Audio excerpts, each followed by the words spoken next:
So much to say, so little time to say it. Welcome in, Broncos country, to the Broncos Breakdown. My name is Moose, a very sullen Moose because, again, the Denver Broncos blow another lead. This time falling to the Los Angeles Chargers, 23-20, on another game-losing field goal. A game, by the way, that the Denver Broncos outplayed the Los Angeles Chargers, making Justin Herbert's life a living hell.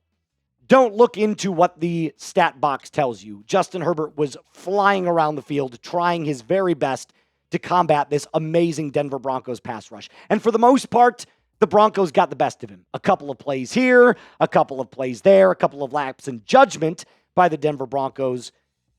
And Justin Herbert capitalizes because he is clutch. And if you look at the box score, Amari and Hampton, 20 carries almost for 70 yards. That wasn't the problem. The problem was the penalties. 10 penalties for 90 yards. If I were to ask you, take the score of the game out of it. If I asked you before the game started today, one team's going to have 10 penalties for 90 yards. The other one is going to have 3 penalties for 25 yards. Who do you think would have won? The answer is obvious. So I have to blame nobody other than Sean Payton for this loss. Because penalties ultimately come down to the coach. You've got to button up your team. Offensively, defensively, the puck stops with you. The buck stops with you. Whatever the phrase is. So here's the question. Who is to blame most? The Denver Broncos lost to the Los Angeles Chargers. It's Sean Payton for me. But if you think there's another answer, and trust me, we're going to get into some players that need to perform better here in just a little bit, but let me know in the comment section down below. Let's start with the quarterback. Oh, Bo.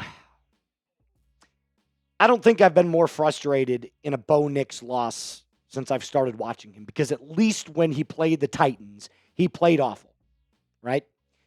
He didn't look good from start to finish. But there were moments in this game where Bo Nix showed you he is capable of coming up with these clutch moments. And then there was the flea flicker down the right field side early in the first half, where Marvin Mims has a clear path to the end zone, and Bo Nix overthrows him. Marvin Mims shouldn't have stopped his route, and he's got some blame, but Bo Nix overthrows him. Then there's the slant route, the deep slant, the post, whatever you want to call it, into the end zone. Marvin Mims again, Bo Nix overthrows him. And then, of course, the very last possession, where Bo Nix, on 3rd and 10, smiling all cheek to cheek before that third down play, like he's got all the time in the world, and then throws a bomb, 45-yard, 50-yard bomb to Courtland Sutton down the left-hand sideline, overthrows him again.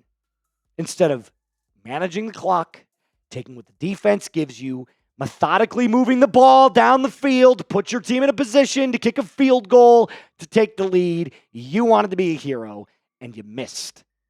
Big swing, big miss. Got to be better. From an offensive perspective, the run game was nothing in the first half, but then picked up a little bit in the second half, highlighted by that first drive in the second half, where J.K. Dobbins bounced outside and absolutely torched the Los Angeles Chargers defense, and then caught a ball one-handed down below, ends up picking the ball up in his hand and scampering for a touchdown. I thought J.K. Dobbins really played an amazing second half of football. Tip of the cap to you, J.K. He's been a really good bright spot for this Broncos offense. Courtland Sutton, for the most part, was awesome. A couple plays here and there that I'm sure he'd like to have back, but 6 receptions, 118 yards, and a touchdown, averaging 19.7. You can't blame anything on Courtland Sutton. I do want to highlight Marvin Mims really quick, though, because this isn't good enough. Not even a little bit. You're supposed to be the wide receiver 2. Everybody's been telling me Mims, he's going to be wide receiver 2. Where have you been the first 3 games? You've done pretty good in the kick return game. and in the punt return game. It's been pretty decent. As a wide receiver, goose eggs. Got to be better. I'm going to talk about the defense here coming up in just a little bit because the offense really let me down today. But let me tell you about our sponsor, Fanatics. And by the way, this jersey that we've featured on the channel before is now $31.49. It used to be over $50 to get a shirt like this, customizable in midnight black. And all you got to do to get this sweet deal is go to chatsports.com/Broncos jersey. That's chatsports.com/Broncos jersey today. But it's not just deals like this. You can get whatever you want, whatever gear you want to support your favorite football team. Use this link that I've put in the live chat and the comments and description of today's video. Chatsports.com/Broncos jersey. Nick Bonito, welcome back. Quiet game 2, loud game 3. 4 tackles, 2 for loss, 2 sacks, 5 quarterback hits. Outstanding. I even thought John Franklin Myers played well. 3 tackles, 1 for loss, 1 sack, 2 quarterback hits. Really showed up and played his game today. Hats off to you. The defense, like I said, as a whole, played really good. You let one of the high-powered offenses in the league, one of the best teams in the NFL, in the Los Angeles Chargers, score 23 points. That's good. That's really good. DJ Jones started the game really hot, got a little bit more quiet as the game went along, but for the most part, played great. Brandon Jones had a pick. Riley Moss tip. I mean, I could go on and on and on. The only player really that didn't play well was Talanoa Hufanga. Alex Singleton had 12 tackles. Hufanga, though, 3 penalties. Unacceptable, inexcusable. You're a leader, a veteran of this team. You cannot do that. Outside of Hufanga, though, I thought the defense gets an A. I think we forget sometimes that the Chargers and other teams that have really high-powered offenses, they're going to score. So if you can keep them to under 24 points, that's a good sign. The defense showed back up today. But the biggest problem right now, I will share with you about the Denver Broncos coming up right after I ask you this question. Grade the Broncos' performance today against the Chargers. C+. About it. Can't give them much higher. Undisciplined. C+, C. Let me know in the comment section down below. The biggest problem for the Denver Broncos right now is not an offensive Bo Nix. It is not a lack of a run game. It is not the defense.